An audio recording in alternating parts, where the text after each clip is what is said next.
O Grande Prêmio de Mônaco, mais uma vez, está sendo bastante criticado por conta da sua corrida excepcionalmente sonolenta, e nós vamos conversar sobre isso agora. Afinal, é por conta da pista, dos carros, é porque a Lua está em Saturno? O que está acontecendo para o Grande Prêmio de Mônaco ser ruim do jeito que ele é? Vamos conversar. Olá, amigo do Ressaca Fórmula 1, seja bem-vindo a mais um vídeo. Eu sou Matheus Pucci, você pode votar na gente lá no iBest, eu agradeço muito o seu voto e também tem os nossos parceiros aí na descrição, todos os links que vocês precisam estão aí na descrição, fiquem à vontade. Tivemos mais um Grande Prêmio de Mônaco, Charles Leclerc venceu. Se você não viu o nosso resumão de tudo que não aconteceu no Grande Prêmio de Mônaco, é só você olhar o nosso vídeo de hoje mais cedo, domingão, né, mais cedo, o nosso primeiro vídeo. Falamos da polêmica Magnussen com o Pérez, tal, batida, aquela coisa toda.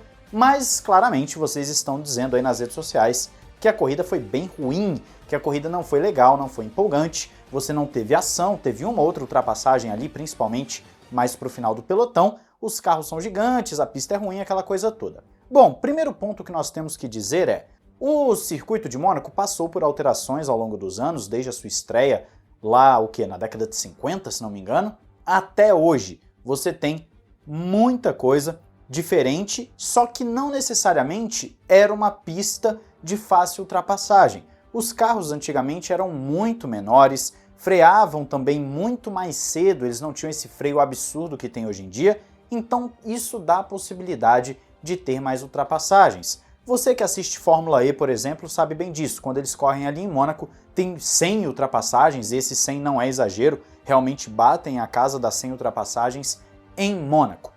Então carros menores, mais lentos e que freiam antes, acabam ajudando bastante a ter uma corrida legal, divertida em Mônaco, coisa que a Fórmula 1 há muito tempo não tem. A Fórmula 1 é uma categoria muito rápida, com freios que vão lá dentro da curva, carros que vão ficando maiores a cada ano, e até mesmo na época do Senna, que é quando o pessoal mais arremete, né, Mônaco, você tinha já carros grandes, tanto é que existia já uma dificuldade muito grande de ultrapassar, tanto é que você tem aquela defesa excepcional que o Senna faz em cima do Mansell, por exemplo, né? O Mansell com aquela Williams roubadíssima, e o Senna consegue fazer a defesa porque ele posicionava o carro muitas vezes no meio da pista de uma forma que não dava para o Mansell arriscar uma ultrapassagem, caso contrário, ele bateria.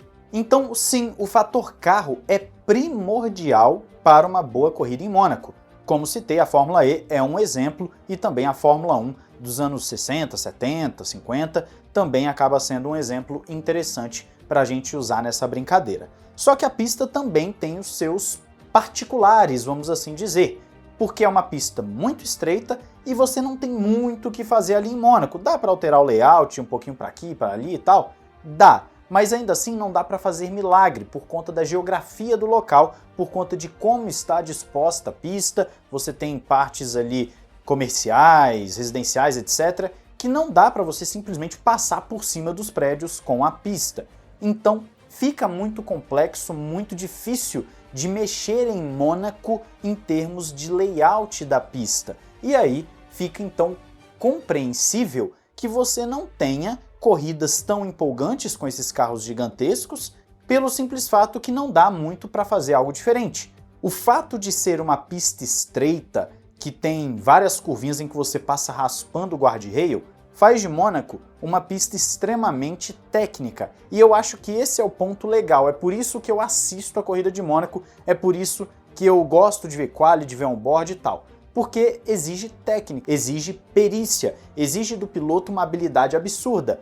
Quem vai ser o mais rápido vai ser aquele cara que consegue extrair o máximo do carro passando a 1 centímetro do muro, como nós vimos, por exemplo, a Fórmula 1 colocando aquele gráfico, né, que aparece, ó, passou a 1 centímetro, 2 centímetros do guarda-rail, e isso é que é o legal. Mônaco não é à toa no calendário, tem o seu valor comercial, muitos contratos são fechados lá de patrocínios, de grandes acordos financeiros são fechados em Mônaco para a categoria, tem todo o seu glamour, o seu charme e tem a parte técnica, que talvez seja a menor influência da permanência de Mônaco no calendário, né? Talvez a parte técnica, a parte do piloto, seja o que menos influencia.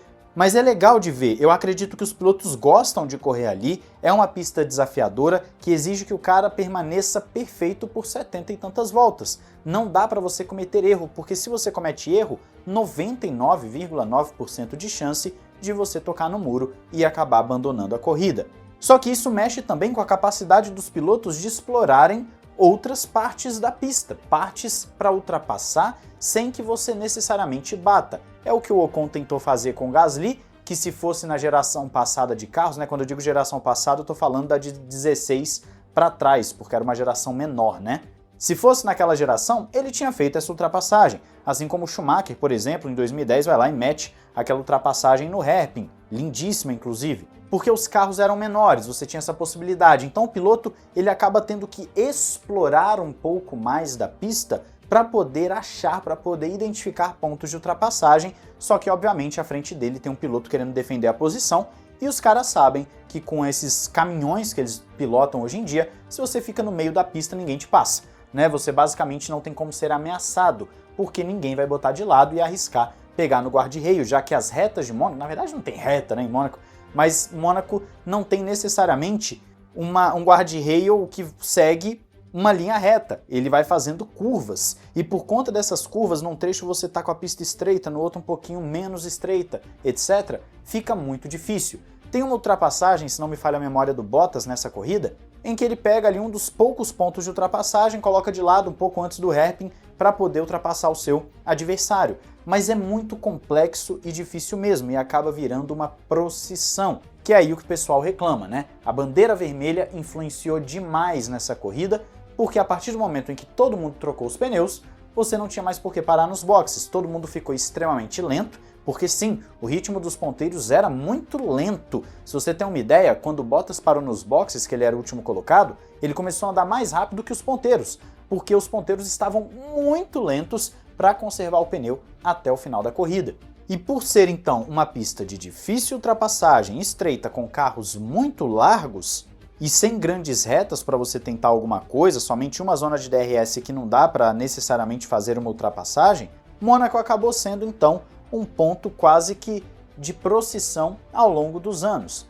Já teve corrida de Mônaco que teve uma ultrapassagem, então você vê, claro, tirando ali a largada, então você vê que realmente é uma pista extremamente difícil de ultrapassar e que para nós, público que queremos ver disputas, acaba sendo ruim, acaba sendo uma experiência sonolenta em que todo mundo, todo ano tem aquele evento canônico falando que precisa acabar com o Grande Prêmio de Mônaco, tem que sair do calendário, não dá mais para aguentar Mônaco. Eu concordo, a corrida foi bem murchinha, você não teve grande coisa, teve aquela expectativa se alguém ali dos ponteiros que estavam andando próximos iam conseguir ali fazer ultrapassagens e tal, não aconteceu nada no final das contas, que nem eu falei para vocês na sexta, né? Pode acontecer tudo, inclusive nada.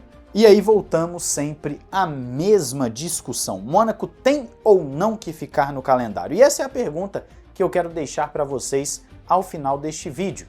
Porque na minha opinião, Matheus, Mônaco precisa continuar, mas precisa continuar sob algumas condições. O que inclui, basicamente, sim, achar uma alternativa de layout para você poder ter ultrapassagens, e você precisa diminuir o tamanho dos carros e melhorar a capacidade de disputa de posição deles. Eles não podem ser tão sensíveis na perseguição, e você precisa também fazer com que esses carros não freiem a 10 metros da curva, eles precisam frear bem antes para ter a possibilidade de botar de lado e tudo mais. Então é um combo, o problema não está somente na pista, o problema está também na categoria. A Fórmula 1 precisa se ligar nisso, caso contrário, vai somente passar vergonha com o Mônaco ano após ano. Quero saber a sua opinião aí nos comentários, não esqueça de se inscrever e ativar o sininho para não perder nada aqui no Ressaca F1. Um grande abraço, valeu e falou!